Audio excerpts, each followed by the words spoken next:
Yes, welcome back, ladies and gentlemen, tankers of Blitz to the channel. After yesterday's, ad hoc video about some stream highlights, because I was kind of suffering of having my wisdom teeth pulled, I must say that I feel better than I expected. A bit on medication, just painkillers, ever so slightly. Not much, just the regular dose for adults, but I'm feeling better than expected. And thank you for all the messages you decided to leave on my community post. That's really well appreciated. I did take the time off, played a bit of Gravity, and then decided to put the Yukon map guide on. This is a new map, obviously. There is already a map guide on the YouTube channels of Droodles, I think. There's somebody else who replied to one of the comments on the recent video. I have a map guide as well. And to be fair, I really like this one. I really like this map. It is using practically all the pixels that you can use for a World of Tanks Blitz map. And the games that I've been playing and the games that I have seen in reviews, in replays, they are just working out as I expected from my live stream. And Wargaming have made a fairly extensive news article on this map, and sometimes these articles are just they aren't that spectacular. I think, to be honest, that the map guide they put out for New Bay isn't the best one there is, because they basically tell you that a light tank should always push for the bridges. That's not quite true, because you can go hold on over there, but there's long lines of sight. But if you are looking at this map at Yukon, this area, the Sawmill area, which they have labeled in their map guide, in their portal article, and I'll be linking it in the description below. That's number one, and let's say 1, 2, 3, 4 in total. This number one area, which is the Sawmill, it's a key point on the map. This is the encounter base. As you can see, this is where the three bases in Supremacy are situated. They're fairly close together. Many buildings near the Sawmill, and that means that heavy tanks can play with maximum effectiveness. And that's quite true, because there are a lot of little nooks and crannies, and you can't destroy those big pillars of wood, those wood logs over there. If you can get a tank in a good position over here with support, you can really draw the attention here. And it's a good thing that Korkmaz in the T95 decided to turn towards the right quickly, because the Reds nearly managed to just cap it out. What usually happens on maps like this, on new maps, is that people go towards the mediums route. And the mediums route is in the bottom left, as you can see, of the mini-map. This would be sectors 4, 7 and 8. Sector 5 in the middle, that's a bit of a death trap. Those are those little houses in the middle, the blue houses. You can sit there, you can hold the line a bit, but once you spot it and you're being pushed by at least 2 tanks, which sometimes happens, then you really must start moving away. And this is going to be an ace game. And this is really well played by the green team. They reacted properly to the Reds pushing that encounter cap. If you get caught out, if you get bogged down in the middle, near the waterfall, which is called the Valley on the article that Wargaming have stated, and the Valley, they have dubbed that number 7. So in the middle you have the Sawmill, number 1, then you have those houses where Mert decided to push through, number 5, and then you have number 7, which is the Valley. The waterfall is number 6. That is a key point to take if you want to have control of this area, of basically sector 7. Sector 4, Sector 7, Sector 8. If you can't get a tank onto the waterfall and Reds have, I wouldn't even try to play here. Or you must know the map very, very well. And let's face it, it's a new map. Not everybody knows the map that well yet. And you can see that it takes about 30 seconds or even less for a light tank to go over here. Where is the light tank? There is. He's spotting for the team. You can go hold on over here.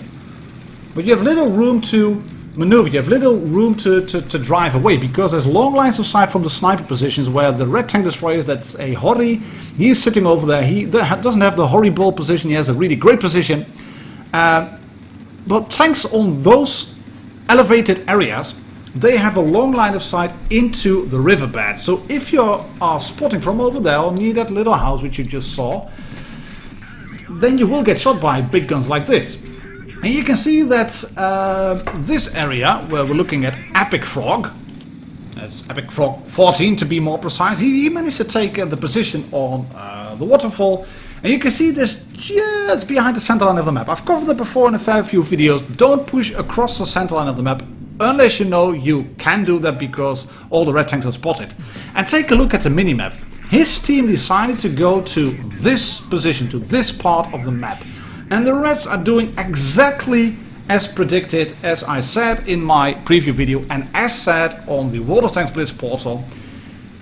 If you get tanks bogged down over here in Sector 7, and you notice they are being bogged down over there, just push the entire flank, push either the western flank or the eastern flank, and put pressure on them. Epic Frog is going to have a really good game. He's going to have big damage. I'm not going to tell if he's going to be a winner or loss just yet, but he's going to have a great game in terms of damage dealt. And you can see the scores are being evened out. That's the light tank of his team, the spotter, and he doesn't have a good shot now. He has to relocate. But you can see these little nooks and crannies. Hello, FV4005. Are you going to pop? Yes. You can just pull back and then create a narrow field of fire. But you have all little nooks and crannies over here. This is such a commanding position. This is such a powerful position to have. But the drawback is that if you're here, you don't have a lot of room to maneuver. Well, you can go forward on either side of the little river. That's obvious. But you can't really go away. So if you have tanks caught over there, this is in the riverbed once, twice, thank you. And is that guy going to roll back once more? He has just killed a tank. That's the grill. He is not going to roll back. Hold the shot, hold the shot. Here we go. That's the FV coming in. You can see that once you're sitting here, and Reds know you're here, you can't do anything. You can't pull back. That part from where the FV215B and the FV4005 are, that range is just too short to drive down over here and go up on the other ridge where the Hori and the Jagdpanzer E100 were. And you could go there, but then you would sacrifice like 2-3 shots maybe from the enemy. And at the amount of hit points that Epic Frog has, he can't afford that, especially with an autoloader like the FV4005 over there. That guy would punish him dearly, and he can punish the FV4005 as well once. Thank you. Ooh, that shot misses. That's unfortunate. He's got one shot left in the magazine. Is he going to pop? Is he going to pop? Is he going to pop? Yes, because once you pop, you never stop. And he puts a great shot into the FV4005. As said, he's going to have an epic game. 5,500 damage dealt already, only 400 blocked. But there's more to come. And you might think now, well, Martin, what should you do then on the other flank? The Sawmill area seems to be a bit less, let's put it this way, a bit less popular at the moment. Because this is new map syndrome. People push to this flank because this is the medium flank. And the other flank is just completely, there's so many lines of sight over there that it's hard to be in a good position over there. And why is it hard to be in a good position over there with all these lines of sight? Once you start pushing in that area, after every house, you will push in around the Sawmill area and in area number 3, which is actually the top, the surroundings of the Sawmill area. And you have the entrance. An inconspicuous nook in the corner of the map will prove to be an advantage firing position for a support tank or a drummer, quote-unquote, autoloader to set up an ambush. Yes, it is, but it's practically the same thing as you are looking at over here. Once you get caught out in that spot, everybody and their dog will know that you're there, and they will just kind of leave you there. But if you manage to push through that Sawmill area, if you manage to leave the cover of a house, then you will be you will meet other tanks.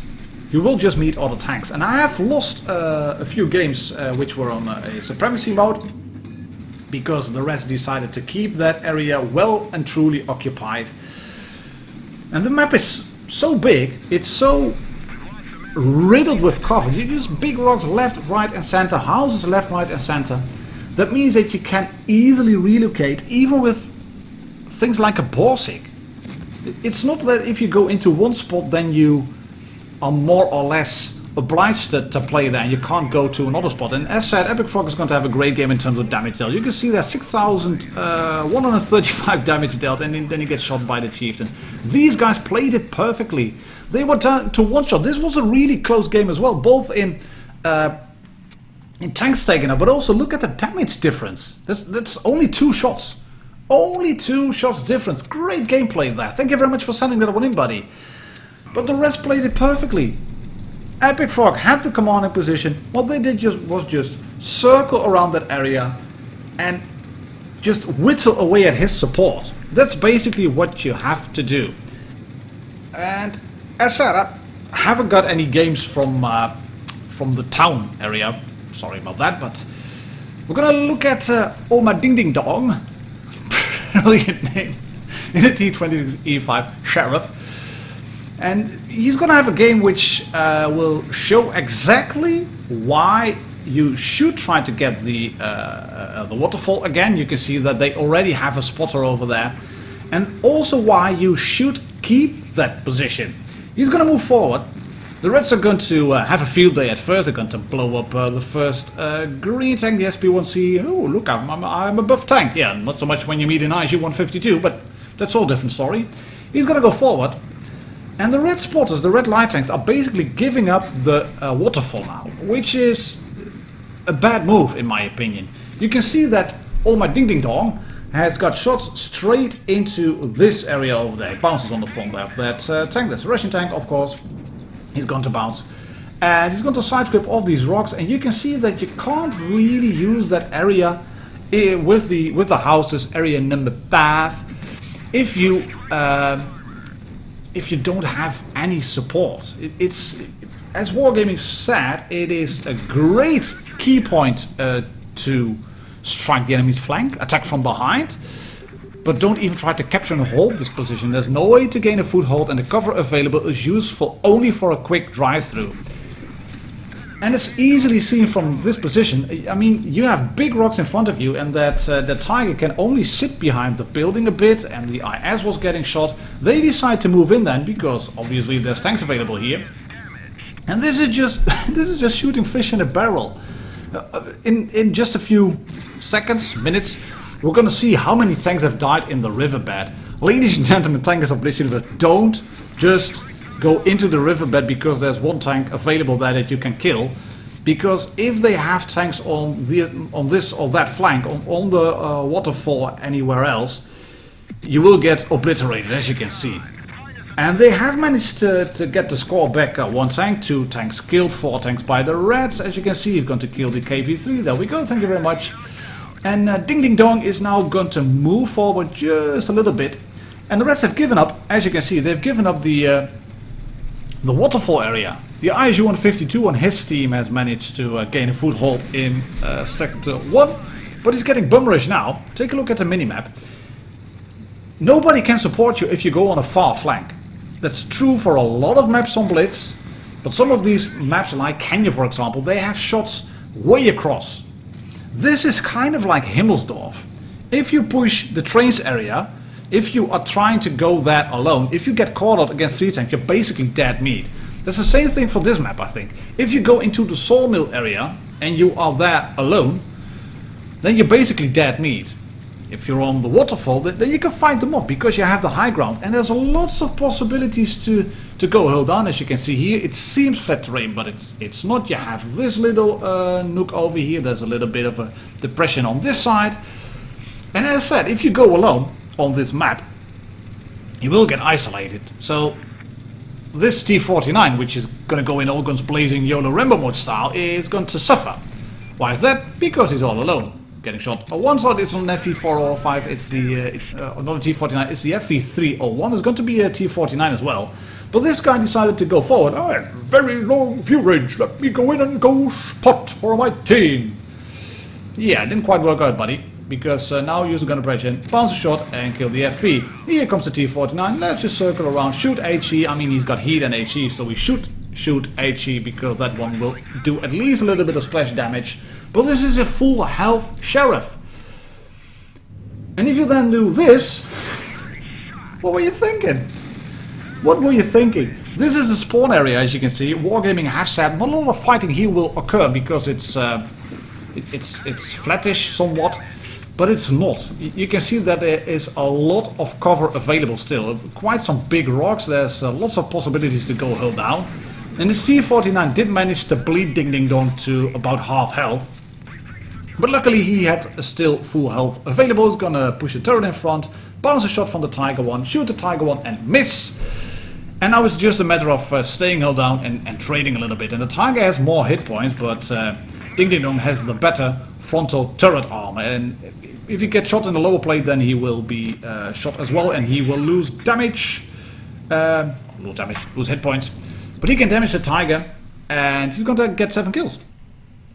So there you have it, basically, on this map. If you want to win, I think you should stay together. Even if your team goes towards a Sawmill, just go there, try to spread out a little bit. Don't cluster. Just don't cluster on this map. But don't go on a far flank either. It's very hard to relocate and be able to support your team because of all the boulders and the rocks and the ridges over there. You do have some long lines of sight, but they're not way across the map like they are on Canyon, for example. It's as said, it's like Himmelsdorf, it's like Mayan Ruins. If you push one flank, then you should push, because if you get bogged down and stalled, then eventually the enemy will start rolling in, and they will just clear your team. They will win, and you will end up crying in a corner because you lost. Oh, my Ding Ding Dong gets 7 kills, as you can see. Mastery, Top Gun, high caliber. Great gameplay there. Thank you very much for a red team that wasn't that spectacular. Was quite clueless, to be honest. Shooting fish in a barrel on the riverbed.